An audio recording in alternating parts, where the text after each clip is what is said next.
একটি রাজনৈতিক দল 5ই আগস্টের পর থেকে এই দেশের অর্ধেক জনগোষ্ঠী অর্থাৎ মা এবং নারীদেরকে তুচ্ছ তাচ্ছিল্য করে কথা বলা শুরু করলো। তারা একটি রাজনৈতিক দল উঠে পড়ে লাগলো কিভাবে মা বোনদেরকে ঘরের ভিতরে আটকে রাখা যায়। একটি রাজনৈতিক দল বিএনপি যেখানে পরিকল্পনা গ্রহণ করেছে যে বাংলাদেশকে যদি সামনের দিকে বাড়াতে হয়, বাংলাদেশকে যদি সামনের দিকে নিয়ে যেতে হয়, তাহলে সমগ্র জনগোষ্ঠীর এই যে অর্ধেক নারী সমাজ তাদেরকে কখনো পেছনে রেখে সামনে আগানো সম্ভব না। কারণ আমরা বিশ্বাস করি দেশকে পুনর্গঠন করতে হলে, দেশকে গড়ে তুলতে হলে নারী পুরুষ সকলকে একসাথে কাঁধে কাঁধ মিলিয়ে কাজ করতে হবে। কিন্তু আমরা অত্যন্ত কষ্টের সাথে দেখলাম কয়েকদিন আগে একটি রাজনৈতিক দলের এক শীর্ষ নেতা একটি আন্তর্জাতিক গণমাধ্যমে বলে বসলো যে নারীদেরকে তারা কোন দৃষ্টিতে দেখে। শুধু তাই নয়, গতকাল আমরা দেখলাম,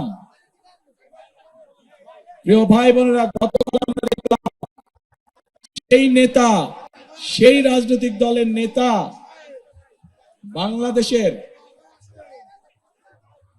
যে নারীরা, যে মায়েরা কর্মজীবী, সংসার চালানোর জন্য, সংসারকে ধরে রাখার জন্য, সংসারকে সুখে শান্তিতে রাখার জন্য যে লক্ষ কোটি মা বোনেরা বিভিন্ন জায়গায় কর্মসংস্থানে নিযুক্ত আছে, কর্মজীবী মায়েরা বোনেরা তাদেরকে কি ভাষা ব্যবহার করে কথা বলেছে। প্রিয় ভাই বোনেরা, আমাদের প্রিয় নবী করিম সাল্লাল্লাহু আলাইহি ওয়াসাল্লাম তার স্ত্রী বেবি খাদিজা, উনিও একজন কর্মজীবী মহিলা ছিলেন, উনিও ব্যবসা করতেন। প্রিয় ভাই বোনেরা, বদরের যুদ্ধের কাহিনী নিশ্চয়ই আপনাদের কম বেশি জানা আছে। সেই বদরের যুদ্ধে মুসলমানদের যে বাহিনী ছিল, তাদের লোক লস্কর, যত রকম সরঞ্জাম ছিল যুদ্ধের, খাবার দাবার সকল কিছুর আয়োজন করেছিল হযরত আয়েশা তার অবস্থান থেকে। শুধু তাই নয়, বদরের যুদ্ধে যে সকল মুসলমান সৈনিকরা আহত হয়েছিল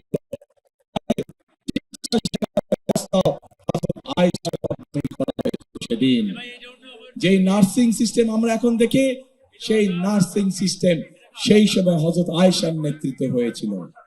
প্রিয় ভাই বোনেরা, আমরা গতকাল দেখেছি এই রাজনৈতিক দলটির এই নেতাটি বাংলাদেশের প্রত্যেকটি কর্মজীবী নারী, কর্মজীবী মা, কর্মজীবী মেয়ে সম্পর্কে অত্যন্ত আপত্তিকর একটি কথা বলেছে। ভাই বোনেরা, যারা নিজেদের দেশের মানুষকে এইভাবে আপত্তিকর বিশ্লেষণ করে, তাদের কাছ থেকে কি বাংলাদেশের জনগণ ভালো কিছু আশা করতে পারে? তাদের কাছ থেকে ভালো কিছু আশা করা সম্ভব তাই নয়। এই আপত্তিকর কথা বলার পরে যখন তারা দেখলো বাংলাদেশের সকল মানুষ তীব্র প্রতিক্রিয়া প্রদর্শন করেছে, তখন তারা বলল যে তাদের অ্যাকাউন্ট বলে হ্যাক হয়ে গিয়েছিল। কিন্তু আমরা দেখেছি বিশেষজ্ঞরা বলছে এইটা সম্পূর্ণ মিথ্যে কথা, অ্যাকাউন্ট হ্যাক হতে পারে না। কারণ সেই বক্তব্য দেবার পরেও তারা আরো অনেক বক্তব্য দিয়েছে অ্যাকাউন্ট অর্থাৎ কি দাঁড়ালো যে তারা সমগ্র জাতির সামনে জলভাবে নিজেদেরকে রক্ষা করার জন্য মিথ্যে কথা বলছে। যারা জনগণের সামনে